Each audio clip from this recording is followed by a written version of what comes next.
When it comes to products and games inspired by Pokemon, there is a gauntlet of stuff out there ranging from genuinely cool and awesome to whatever this is. But today we are taking a look at something built from the ground up for the nearly circular overlapping Venn diagram of TTRPG players and Pokemon fans. Welcome to the world of Eldamon. Eldamon is a book put out by Roll for Combat as part of their Battle Zoo series of products, which I know a lot of you guys are probably already familiar with, and this one might just be my favorite because it provides something that people have wanted since 5e was in its infancy.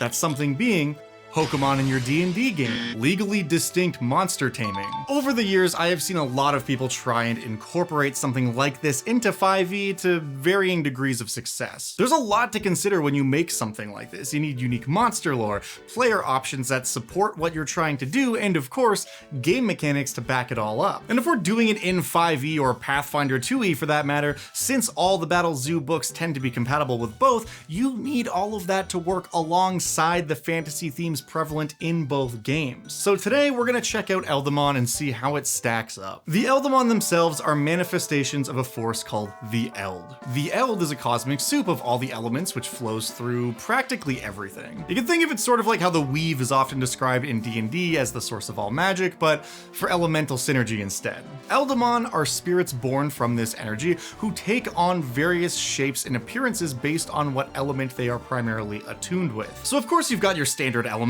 like air, earth, fire, and water, but just 4 elements wouldn't make for a really dynamic cast of creatures for the purposes of a monster collecting game, right? So the Eld expands to encompass 20 different elements such as darkness, light, poison, electricity, force, body, space, and time, among others. It's less of a primordial elemental thing like you see with the elemental planes in D&D, and more of the idea that elements are found throughout all creation. From this kaleidoscopic soup of elements, we get these little guys. Ain't they cute?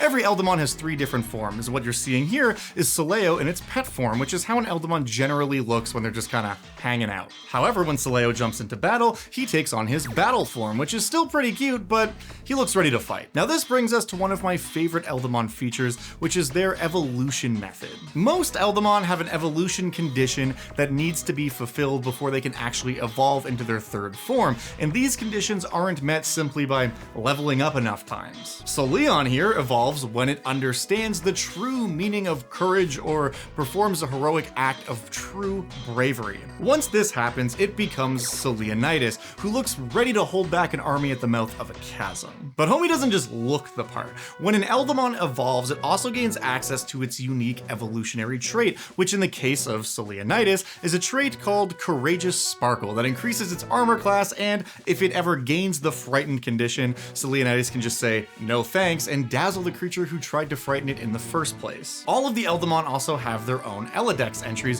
which shows off their different forms and gives you some unique and quick reference information such as their type, rarity, and the game source that they come from.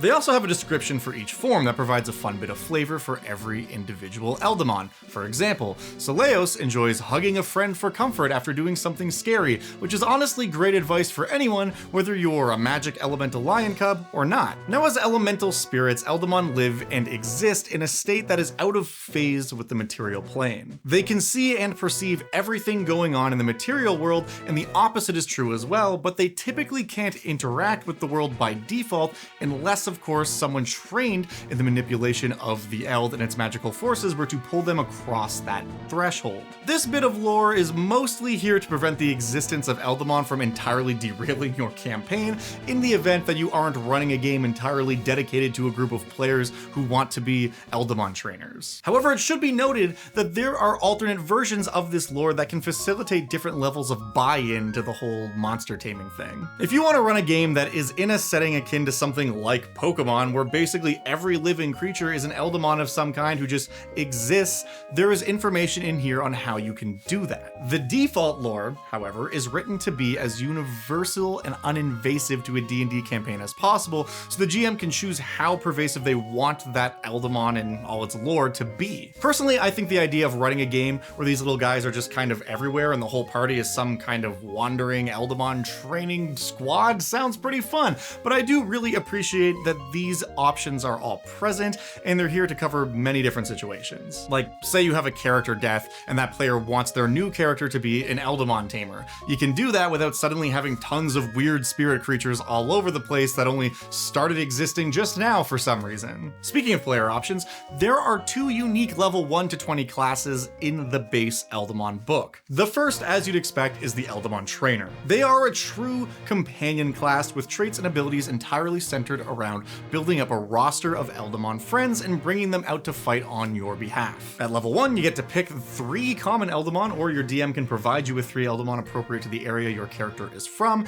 and that makes up for your basic roster as you head out on your adventure. While any character can befriend an Eldamon, the Trainer is the only class that can actually use them in battle and bring their pals across the veil into the material world to fight for them. So as they level up, the Trainer gains a series of improvements that make them better at that, and they also gain more powers. Powers are kind of like selecting spells on a wizard's spell list, except instead of getting new magic abilities that use spell slots, powers are special moves that your Eldamon can learn, and the number of powers on the Trainer class table is indicative of how many powers each of your Eldamon can learn. So as you level up, you can teach your Eldamon more moves. Imagine that.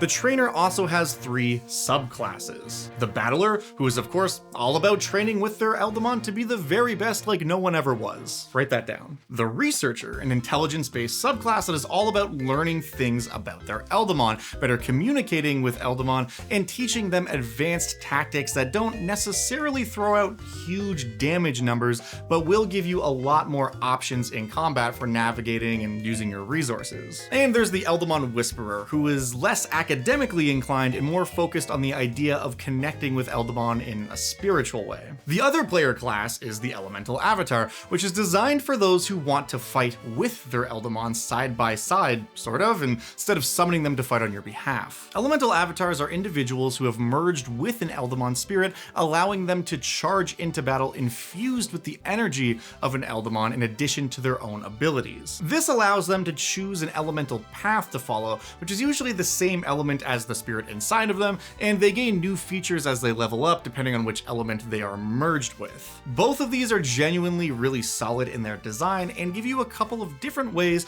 to make a character who lives in a world where Eldamon are pervasive, which is great. But let's take a look at the Eldamon themselves and get into how they actually work. Every Eldamon has a stat block which looks very similar to a typical stat block for any monster in 5e, but there are also a few major differences. First and foremost, the creature's hit point calculations are directly tied to its level, which makes sense. Eldamon working with a trainer are generally considered to be the same level as that trainer, so as you gain hit points, so does your Eldamon. But in the wild, an Eldamon can be whatever level the GM wants them to be, so if you are running one of these creatures, you might have to do some very quick math to establish their hit point total. They give you the average there, it's literally just a matter of multiplying that number by whatever level the creature is. The stat block also contains the monster's evolutionary condition and their power progression. This section tells you what powers an Eldamon is likely to have at which levels, so that if you are coming up with one of these monsters on the fly, you don't have to spend time picking abilities from a menu, you can just look at its level and then roll with whatever powers that says it's got. This is really nice because it gives new players a starting point they can default to, and it gives the GM some quick use tools, and if the players are very well acquainted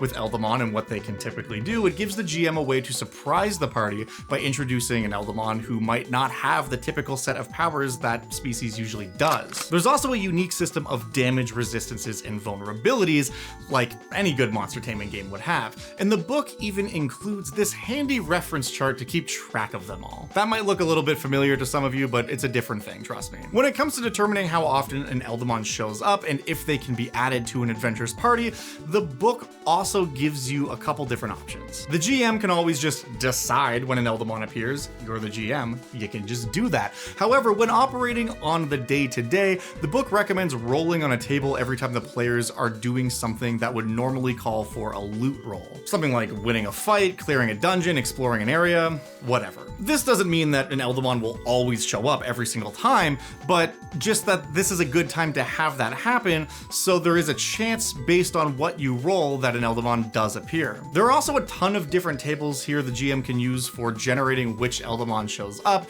what their element is, along with its unique traits and quirks for every single individual Eldamon to make them feel different. This is a great way to add some uniqueness to each individual and avoid a situation where you have just a box filled with 75 Geodudes you caught while looking for one with good IVs. If you get that joke, I'm sorry. There's stuff in here that can really change how an Eldamon stats work, as well as a bunch of stuff that is meant to fuel roleplay, which is great and immediately made me want to try creating my own team of Eldamon. So I decided to make a character using everything in the Eldamon book and see how it goes. I figured a level 8 character would be a good place to start, so I rolled up a level 8 Eldamon trainer with the Battler subclass. Now, aside from my 3 starting common Eldamon, I had no way of determining what Eldamon my character may have collected during whatever adventures he had endured that brought him up to level 8. But fortunately, the base rules of 5e had us covered here. According to the Dungeon Master's Guide, a party of level 8 should have roughly 34 magic items, so I figured that was a good number to just use as a jumping off point to help determine how many chances this character may have had to meet an Eldamon friend. And after rolling on the standard Eldamon encounter table 34 times, I ended up with 9 confirmed Eldamon encounters, plus the 3 my character got for being a level 1 Eldamon trainer, which makes for 12 Eldamon altogether. So I rolled up 12 random Eldamon, and this is what I came up with. Bato, the Water Dolphin Eldamon.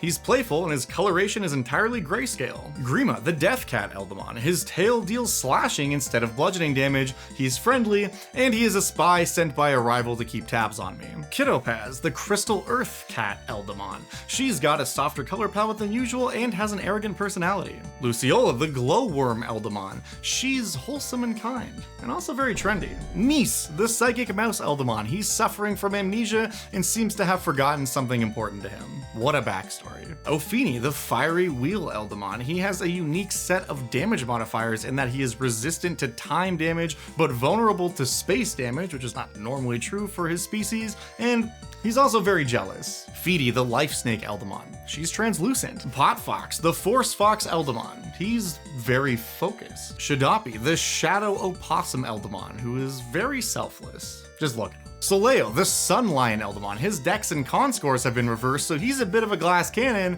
and he's also pedantic. Sundial, the Rainbow Crocodile Eldamon. This guy is much larger than is typical for his species and has a sloppy nature, just a terrible roommate. And last but not least, Tehurtle, the Lightning Turtle Eldamon. The only thing unique about my Tehurtle is that he's manipulative, so that's cool. Anyways, after all that, I definitely noticed a pattern. Most of my guys were leaning towards light, life, and fire types, so I chose to lean into that a bit. As a level 8 trainer with a charisma of 16, this character is able to have 4 Eldamon prepared that can be utilized throughout the course of a day, so I chose Soleo, Sundial, Feedy, and Ophini as our core group of 4. Not only were these some of my favorites just from their design, but also I felt like we had a real life light and fire vibe going on here. And as for the finishing touch, I gave this character a single level in Barbarian, which I retroactively decided would actually be his first level so that he could get that sweet, sweet armor proficiency. After rolling on some tables to generate his backstory, shouts out to Xanathar's Guide, Gorgon Redwood was born. The Aasimar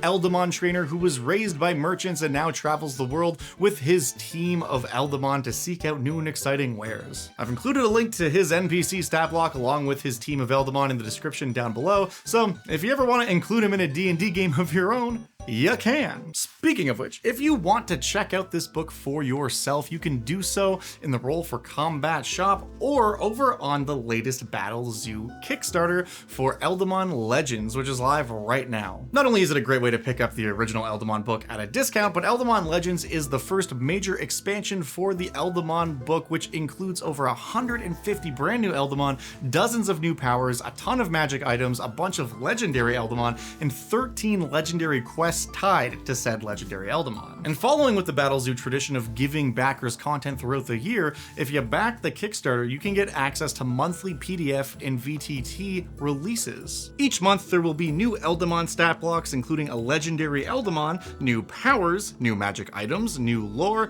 and an adventure built around last month's legend. I honestly really like this release model for Kickstarter content. It's a cool way to dole out all of the stuff over the course of a year, and if you're running an Eldamon campaign, it guarantees a steady supply of fresh content for you to introduce to the game as it is finished. Each month is going to be themed around a specific element, and the first drop is going to be all about fire in the legendary Eldamon Fafnir. So if you want to check it out for yourself, all that stuff is going to be linked below. Thank you so much to Roll for Combat for sponsoring this week's video. I had a great time building my team, and suddenly I feel the urge to start a new campaign. Anyways, that's all I got for you this week.